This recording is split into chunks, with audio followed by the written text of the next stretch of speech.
হুমায়ুন কবিরের বিরুদ্ধে এবার বিস্ফোরক অভিযোগ তুলেন তাঁরই একদা ছায়া সঙ্গী। বাবরি মসজিদের জন্য গঠিত তহবিলের অর্থ নয়ছয় এবং সেই অর্থ বেনিয়ম করার গুরুতর অভিযোগ উঠেছে তাঁর বিরুদ্ধে। এমনকি বাবরি মসজিদ রক্ষার এই উদ্যোগের আড়ালে বিজেপিকে পরোক্ষভাবে সাহায্য করার উদ্দেশ্য ছিল বলে অভিযোগ তার।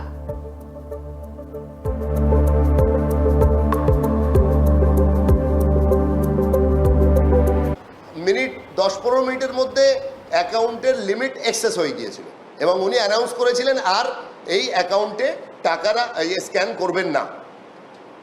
তারপরে থেকে আর কোনো আমাদের কাছে পরিষ্কার রূপে তথ্য নেই যে কোন অ্যাকাউন্টে দেশের বাইরের টাকা, রাজ্যের বাইরের টাকা, এক একটা ব্যক্তি 1 কোটি 2 কোটি 3 কোটি টাকা দিয়েছে, সে টাকাগুলো কোথায় গেল, কিভাবে রিসিভ হলো। তারপরে বড় বড় রসদ যেগুলো এসেছে, রত্ন যেগুলো এসেছে, সেগুলো কোথায় কিভাবে হয়েছে।